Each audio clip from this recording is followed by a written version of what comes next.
itu kos di tempat saya itu dengan sukarela. Kan ada bukti tadi chat bahwa saya menanyakan kalau dia masih mau kos silakan, kalau sudah kembalikan kunci. Tapi di persidangan dia bicara lain, dia bilang saya dipaksa. Dan itu terbukti bahwa banyak peserta didik yang tidak kos juga kan mendapat perlakuan yang sama. Semua ada yang lulus, ada yang tidak lulus. Seperti itu. Jadi saya tidak tahu, mungkin ya bisa saja kami akan mengadukan saksi tersebut ke Polda. Terima kasih. Terkait untuk pembayaran apa yang kendaraan itu, Dok? Pembayaran itu sebenarnya kan saya sudah memberikan, makanya saya mengkonfirmasi kepada sopir karena saya memberikan sejumlah uang kepada sopir tersebut sebenarnya. Nah, saya selalu tergantung sopir, kalau sudah habis duit dia minta lagi. Tapi ternyata ada juga pembayaran dari pihak presiden, dan saya selalu mengingatkan bahwa uang kendaraan untuk tidak boleh lagi, karena itu sudah diingatkan pada saat rapat bagian, dan saya juga mengingatkan kepada semua residen bahwa tidak boleh lagi harus seperti itu. Tapi kenyataannya, makanya dia itu 2022, 2023 itu sebelum adanya instruksi menteri dan sosialisasi perundungan, dan itu semuanya sebenarnya kita tahu bersama lah, itu semuanya karena di kedokteran itu ada rasa gotong royong. Jadi saya pikir itu dengan sukarela yang dulu, tapi sejak ada instruksi menteri saya sudah mengingatkan kembali, dan itu dari ketua bagian, ketua jurusan juga sudah mengingatkan. Dan tadi kan saksi sudah bilang bahwa saya tidak memaksa, tidak menyuruh. Ternyata itu oforan dari senior. Mungkin mereka mau cari muka ya kepada dosen. Jadi mau kayak cari kedekatan sehingga mereka, tapi itu di offer. Nah, yang kena perundungan harusnya senior, bukan saya. Karena senior kan yang menyuruh. Bukan saya. Nah, tapi ya itulah diputar balikan. Dan kita sudah dengar tadi dari tim investigasi, mereka tidak ada rekomendasi sanksi. Tidak rekomendasi sanksi dan apalagi sanksi berat. Mereka cuma menyodorkan fakta seperti itu. Dan kita tahu kalau memang ada terbukti perundungan kan ada peringatan 1, 2, 3 yang tidak dilakukan sesuai prosedur. Jadi seperti itu. Makanya saya juga kurang karena dari awal prinsipal saja dari pihak sebelah itu nggak berani datang. Dan saya sudah melaporkan sampai ke kementerian, adiknya prinsipal itu seharusnya melakukan perundungan. Tapi buktinya dari tim investigasi tidak ada laporan, yang justru ada laporan dari saya. Jadi ada tebang pilih. Terima kasih. Dok, katanya mau ke Polda laporan ke Abor.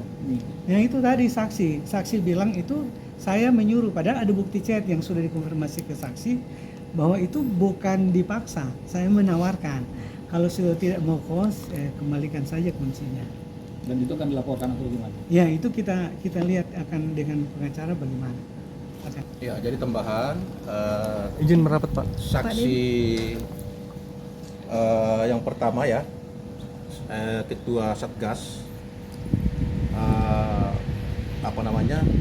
prinsipnya dalam hasil pemeriksaan daripada Satgas itu, yang pertama itu tidak ada klarifikasi dari si penggugat, yang seharusnya setelah dilakukan pemeriksaan terhadap saksi-saksi ya, katakan saja begitu, ada 9 tadi residen yang diperiksa, lalu yang diperiksa sebetulnya seharusnya harus dilakukan klarifikasi apakah benar apa yang diperoleh saksi-saksi yang memberikan keterangan itu. Tadi ditanyakan apakah ada 9 residen yang memberikan keterangan, apakah mereka mau memberikan keterangan bahwa yang menyuruh untuk mengambil uang transport, apakah penggugat? Dikatakan tidak. Nah, itu 9 residen itu ya. Lalu kemudian penggugat memaksakan untuk tinggal di kos, itu mereka tidak tahu karena mereka hanya mendengar informasi dari rekan-rekan mereka ya. Nah, yang artinya perundungan dalam 2 hal yang menjadi dasar daripada surat keputusan dikeluarkan oleh Direktur Rumah Sakit Prof. Kando, yaitu tadi itu ada 2 hal itu terbantahkan semua. Artinya surat keputusan itu adalah cacat hukum. Maka oleh karena itu klien kami harus dipulihkan nama baiknya dan dikembalikan dalam jabatan semula atau setidaknya itu dipulihkan nama baiknya. Yang tadi ditegaskan lagi ya, tadi ada keterangan saksi yang kedua, nama Frisilia ya, kalau tidak salah ya. Ya, jadi di situ ada menjelaskan ya seolah-olah dia mendiskreditkan klien kami penggugat, seolah-olah kos di tempatnya penggugat itu dipaksa. Lalu dia mempersulit pendidikannya, padahal saya konfirmasi kepada penggugat tidak seperti itu, tidak pernah melakukan hal itu. Dan dibuktikan tadi dengan diperlihatkan chattingan antara saksi itu dengan si penggugat sendiri, itu tidak ada tidak ada situasi atau tidak ada keadaan bahwa itu dipaksa. Ada hal-hal pemaksaan itu tidak ada. Nah, oleh karena itu tadi mau konsultasi dengan kami sebagai penasihat hukum, apakah ini mau menempuh upaya hukum untuk melaporkan ke Polda atau seperti apa, kami akan pelajari dulu masalahnya ya. Lalu kemudian ada satu lagi yang diklarifikasi tadi, kenapa hanya dugaan perundungan penggugat saja yang diproses, sementara ada laporan dari klien kami penggugat terhadap yang dokter Rempengan yang notabene itu adalah adik daripada si direktur. Kami sudah ajukan bukti, tapi itu tidak diproses oleh Satgas. Nah, itu pertanyaan besar itu, ya, itu pertanyaan besar. Nah, makanya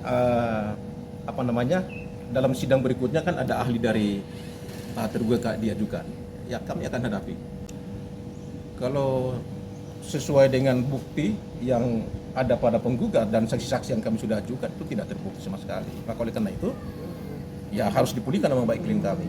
Sidang berikut Pak, agenda ahli dari tambahan bukti surat dari para pihak dan satu ahli dari tergugat. Oke.